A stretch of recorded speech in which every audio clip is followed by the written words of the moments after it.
Yes yes Sumitra గారు, ఏదైతే ఆయన చెప్తూ ఉన్నారో వెంకటస్వామి గారు, సినీ హీరోలు ఇంత ఎక్కువగా స్పందించడం కూడా అంత అవసరమే ఏం లేదని చెప్తూ ఉన్నారు.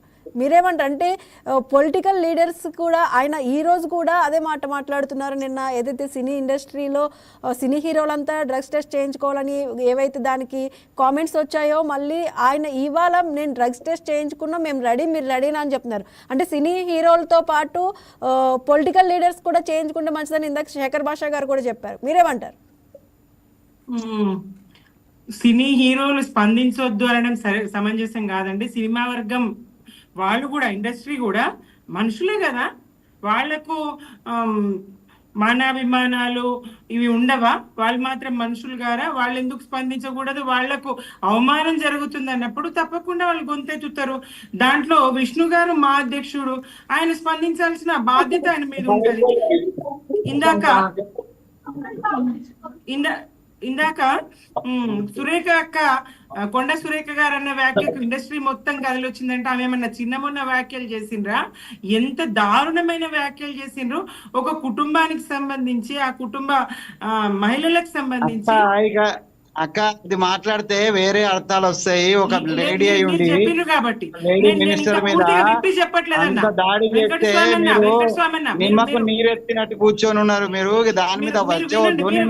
నేను సందర్భ సహితంగా నేను చెప్పినా మీరు అట్లా ఆ చర్చ చేద్దామంటే వేరే చర్చ చేద్దాం. మీరు ఆడవాళ్ళకి ఎంత అదులు ఇస్తారో, మీరు ఆడవాళ్ళ అయి ఉండి కూడా మీరు వివరించే తీరు తెలుస్తుంది. అంటే వెంకటస్వామి గారు ఒక్క విషయం పబ్లిక్ గా అందరికీ తెలిసే విధంగా ఒక కామెంట్స్ చేస్తే స్పందించొద్దంటారా? దారుణమైన వ్యాఖ్యలు కదా, ఒక మహిళను ఉద్దేశించి. తప్పు కదా అట్లాంటి వ్యాఖ్యలు చేయడం. ఇక్కడ రాజకీయ నాయకులు పరస్పరం ఏమైనా అనుకోనియండి, మధ్యలకు మహిళను లాగి అన్న సందర్భంలోనే కదా చర్చ వచ్చింది. అది తప్పు. తప్పకుండా సినీ ఇండస్ట్రీ అంతా ఖండించింది, ఖండించదగ్గదే. అక్కడ మిగతా మగవారు ఎవరున్నారన్నది అసందర్భం. ఒక మహిళ వాళ్ళని ఎప్పుడు లాగలేదా అమ్మా? లేదండి. మీ పాలన కాలంలో వాళ్ళని ఎప్పుడు లాగలేదా? సందర్భాన్ని బట్టి చూడండి. మా టైంలో జరిగితేనేమో ఇప్పుడు దారుణం చూడండి. మీరు పరీక్షలకు సిద్ధమా అనే పరిస్థితి దాపురించిందంటే రాజకీయాలు ఏ స్థాయికి దిగజారినాయో చూడండి. డ్రగ్ టెస్టులు తర్వాత సమాజంలో ఉన్న అందరూ నేరస్తులు కాదు, ఒకరిద్దరు తీసుకుంటే అందరికి కాదు, అందరినీ అనుమానపు చూపులు చూసి వ్యవస్థలో అవమానించాల్సినటువంటి అవసరం లేదు. సమాజంలో గౌరవంగా బ్రతకాల్సినటువంటి, గౌరవం అందించాల్సినటువంటి బాధ్యత ప్రభుత్వాల మీద ఉంటది. ఎవరి గౌరవానికి భంగం కలిగించద్దు, హాని కలిగించద్దు. అనుమానాస్పదంగా ఉంటే, అట్లాంటిది ఏదైనా దొరికితే మాత్రం ఏందండి, రాజకీయ నాయకులు ఈజీగా తప్పించుకుంటారు. ఎంపీ గారు చూడండి, మొన్న టీడీపీ ఎంపీ గారు ఎట్లా తప్పించుకున్నారు. ఆయన మీద ఎందుకు కేసు ఉండదు? అంటే ఈ పార్టీలు డ్రగ్స్ ఇవన్నీ నిజమేనా? ఏమంటున్నారు? బిఆర్ఎస్ నేతలు నిర్వహించిన ఈ మోయినాబాద్ లో ఏదైతే పార్టీ ఉందో దాంట్లో డ్రగ్స్ కేసులో డ్రగ్స్ ఉన్నాయని నేను అనడం లేదు, నాకు తెలియదు, ప్రభుత్వానికి తెలుసు. అక్కడ ఉన్నోళ్ళు ఒక్కరు నేరస్తులు అవుతారు ఎట్లా, ఒకరు గారు ఎట్లా? అక్కడ అదే పార్టీలో ఉన్నటువంటి మాజీ ఎమ్మెల్యే నేరస్తుడు అవుతాడు ఎట్లా? అదే పార్టీలో ఉన్నటువంటి ప్రస్తుత టీడీపీ ఎంపీ నేరస్తుడు గాడెట్లా? ఇది ప్రశ్న. అయితే ఇద్దరు కావాలి, దొరికితే ఇద్దరి దగ్గర దొరకాలి, లేదంటే లేదు. ఒకే పార్టీకి వచ్చిన వాళ్ళంతా తీసుకుంటారని ఉండదు కదా? ఉండరు, కానీ ఆ పార్టీలో అటెండ్ అయినప్పుడు అయితే ఉంటది తప్పకుండా. ఎప్పుడు పరీక్షించిండ్రు, ఎప్పుడు తేల్చిండ్రు ఆయన తీసుకోలేదని? ఈయనకి ఎట్లా తేల్చిండ్రు, ఆయనకి ఎట్లా అప్పటికప్పుడు ఈయన తీసుకున్నాడని ఎట్లా నిర్ధారించిండ్రు, ఆయన తీసుకోలేదని ఎట్లా నిర్ధారించిండ్రు? ఇక్కడ రాజకీయంగా ఒత్తిళ్లు పనిచేస్తాయి.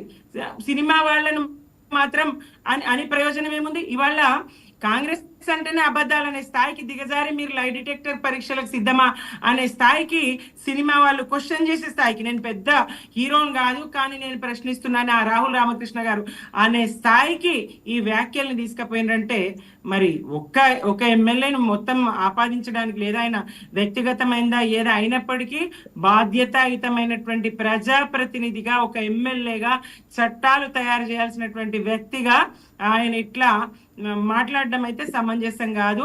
వీళ్ళ స్పందన ఉండాల్సిందే, ఎందుకంటే రాజకీయాలు అట్లా మిడికినాయి, అబద్ధాలు మాత్రమే మాట్లాడేది ఒకటి చేసేది ఒకటి అనేట్టుగా ఉంది. కాబట్టి వీళ్ళ ఆస్తులకు నెటిజన్లు ప్రశ్నిస్తా ఉన్నారు. వీళ్ళ ఆస్తులకు సంబంధించి 6 నెలలకోసారి వీళ్ళ మీద ఐటీ దాడులు చేసి ఏం లాభం అండి? చేస్తారు ఐటీ దాడులు. ఆయన ఎవరు?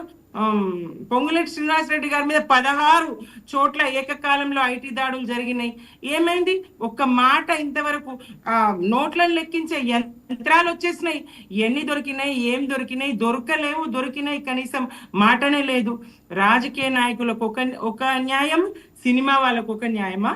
వ్యవస్థలో అందరికీ సమానమైనటువంటి న్యాయం ఉండాలి. నేను ఒక రాజకీయ నాయకురాలుగా చెప్తున్నా, ఎవరికైనా, పౌరులకైనా, ప్రజా ప్రతినిధులకైనా, సినిమా వాళ్ళకైనా, ఎవరికైనా అందరికీ ఒకే న్యాయం ఉండాలి.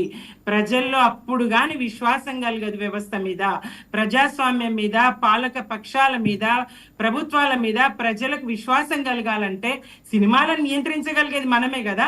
సినిమాల్లో హింసను, సినిమాలో అశ్లీలతను, సినిమాల్లో మాదక ద్రవ్యాల వినియోగాన్ని, సినిమాల్లో తాగుడు ప్రోత్సహించేటువంటి దృశ్యాలను మనమే కదా పెట్టి వాటిని సెన్సార్ మనం కట్ చేస్తే అయిపోతుంది కదా. ఆ బాధ్యత మనం ఎందుకు విస్మరిస్తున్నాం? అంగాంగ ప్రదర్శనకు మహిళలను ఒక అంగడి బొమ్మల్లాగా చూపించేటువంటి ఆ సంస్కృతికి మనం ఎందుకు అడ్డుకట్ట వేయకూడదు? మనం ఎందుకు సెన్సార్ని సరిగ్గా ఉపయోగించకూడదు? ఎందుకు ఆపకూడదు? రాజకీయ పార్టీలు, ప్రభుత్వాల తప్పిదానికి ఇవాళ వ్యవస్థ బలవుతా ఉంది, సమాజం బలవుతా ఉన్నది, యువత బలవుతా ఉన్నది. ఇది దేశానికి తీవ్ర నష్టం. యువత బలవడం వల్ల వర్తమానము, భవిష్యత్తు రెండు కూడా ఈ డ్రగ్స్ అనుకోండి, ఇతరాత్ర వ్యాపకాలు అనుకోనియండి, ఏదన్నా కానివ్వండి, మాదక ద్రవ్యాల వినియోగం కానీ, అశ్లీలత కానీ, ఇవన్నీ వాళ్ళ మీద తీవ్రమైనటువంటి ప్రభావం చూపించి భవిష్యత్తునే ప్రశ్నార్థకంగా మార్చే పరిస్థితులు దాపురిస్తా ఉన్నాయి. దీనికి అడ్డుకట్ట వేయగలిగినటువంటి స్థాయి ప్రభుత్వాలకే ఉంటది. ఇది ప్రభుత్వంలో బాధ్యులుగా ఆయన విస్మరించి మాట్లాడడం సమంజసం కాదు. శేఖర్ భాష గారు, అంటే డ్రగ్స్ నిరోధానికి చూసుకుంటే